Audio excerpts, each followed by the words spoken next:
I am Hatonn, and we greet you, my dear friends, in the love and in the light of the one infinite Creator. We are happy, as always, to join your group this evening in the unity which abides in this dwelling.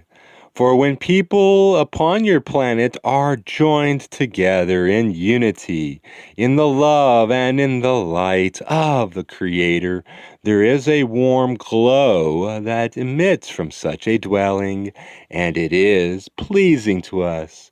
For this lets us know that we are indeed sharing the path with many of your peoples.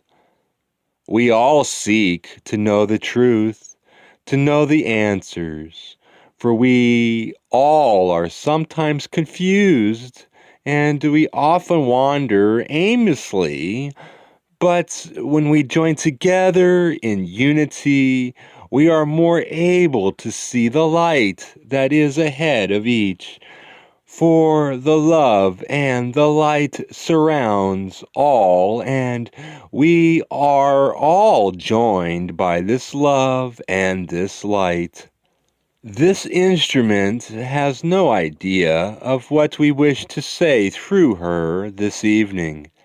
And one of the things which we would like to say is that this willingness to speak without concern for the product of the speech is necessary for those who wish to serve by being vocal channels.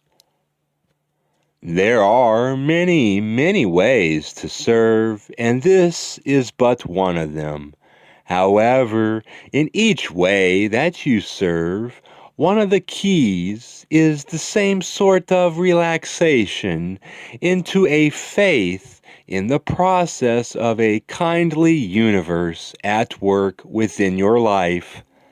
Just as this instrument speaks without knowing the next sentence, yet because she has tuned and prayed, she opens herself with the intent to do this service.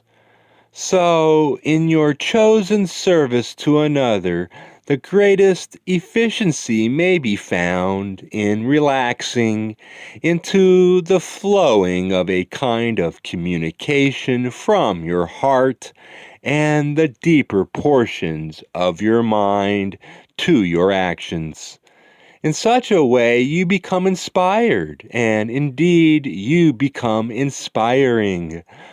That is, you may inspire others by your lack of fear and concern, and by your wholehearted desire to serve, as well as by the radiance which is peculiar to those who have learned the value of faith governed by a carefully tuned desire.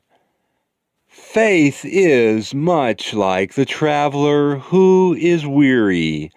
The traveler may move ahead in a blind faith that the end of the daylight shall bring shelter, and the traveler will indeed find somewhere upon which he may rest his head.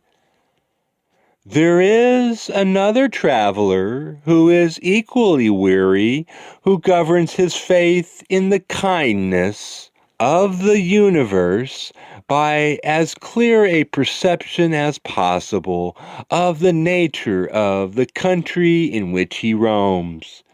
It is far easier for the faithful weary traveler to exercise faith in the midst of one of your townships than in the midst of a wilderness. However, blind faith has its lessons also, and sometimes when there is no way to judge the future, so as to be a more intelligent user of faith, we recommend the attitude which allows our traveler upon his journey, weary, doing that which it is he must do, whether or not he is in the wilderness. If a traveler departs from faith, he departs from that which is the governor of his journey. In your idiom, let us say the traveler is a man who sells items during the week and arrives at his home upon your so-called weekend. Where does faith enter this very mundane situation? The traveler is not merely selling items. He is presenting himself to each entity whom he meets. He is faithfully assuming the basic nature of goodness that lies in sympathetic resonance between himself and those to whom he sells, those to whom he comes at the end of the day and asks for shelter. Thus you may see in the most mundane of situations that faith which is basically a simple bias towards the opinion that all within the universe is one thing, that we are all part of that one thing, and that we all may understand each other at some level as part of the one thing. Sometimes the weary traveler will lay his head upon a pillow of sod and sleep beneath the stars, because sometimes faith does not produce that which one hopes or expects. It is then that faith is truly blind and truly necessary.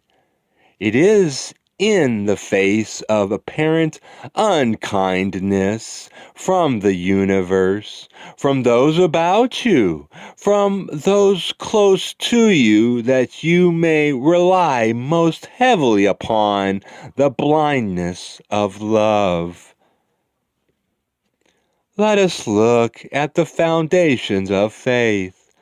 All that we speak of has to do with the one original thought, that thought which created all that there is. Your basic material for seeking is yourself. If you see the surface of yourself, if you concentrate upon your imperfections and your impurities, you may find much about which you might be unhappy in yourself. You might lose faith in the basic strength and unity of your character. So you must meditate and look within until you find that great fulcrum upon which your universe will turn, that is your own identity. Who are you?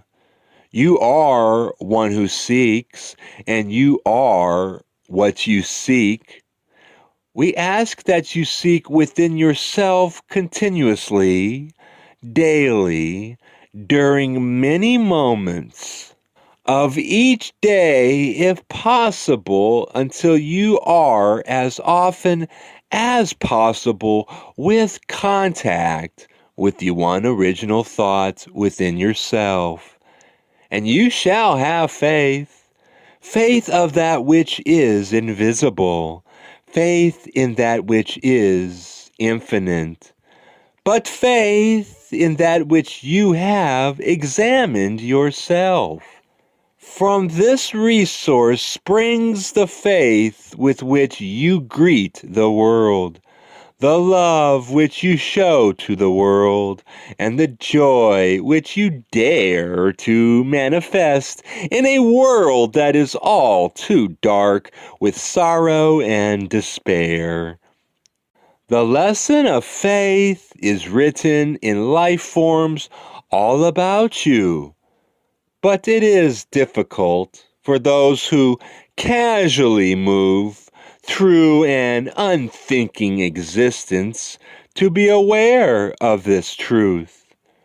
Within your yearly cycle, all that seems to hold promise in tree and flower and bush withers and dies. The sun wanders Far from you, the grass is gone, brown and dry, and ice cold strikes the very earth. Yet trees and shrubs and perennial flowers are not cursed with intellect, nor do they have its advantages. They never doubt that the seeds they hoard will bloom again, that the life that is within will be perfected and manifested in due time. And yes, it happens. The trees come into leaf, the flowers give their lovely scent to the air, and you stand once again upon luxuriously green and vibrant grasses, drinking in the confirmed faith and hope and joy of tree and flower. My friends, you will be knocked completely away from joy, from faith, and from hope, not once, but many times. It is through this process of apparent loss, disharmony, and difficulty that you learn how to love, to seek, and to be. Rejoice then at your own folly, at your difficulty with others, with everything that seems to be a stumbling block. Thank it, be grateful to it, and then turn to the sweet-smelling meadow of meditation. Feel the gentle breeze of an infinite creation waft across your inner self. Hearing the sound of bird, the kindness of love, the empowering joy of the one, infinite one. You are not alone. You are one with all that there is. Spend your tears as if they were precious coins, and save the greater energy for faith, hope, compassion, love, and joy. It is these coins that will repay you again and again, no matter how many times your faith must turn blind, no matter how many wildernesses pillow your weary head. I am Hatonn. Again, we express the joy of being with you, and it is a joy to find you on your journey afraid. This instrument has been forced many times to fall back on nothing but faith. And once you learn, my friends, that there is an inner self and an inner faith that will support you in your difficulties and confusion, then life does take on a new meaning, and you do indeed become a light to those about you. You may recall that the one known as Jesus talked about a very tiny bit of faith being important. And the more one exercises faith, the more one has. And in fact, the more one exercises love and faith and hope, the more one has. The beauty and the quietness of the evening together is always a blessing to us as well as you. Therefore, we leave you this evening in the love and the light of the infinite Creator, and rejoice with you as you go about your journey of faith. I am Hatonn.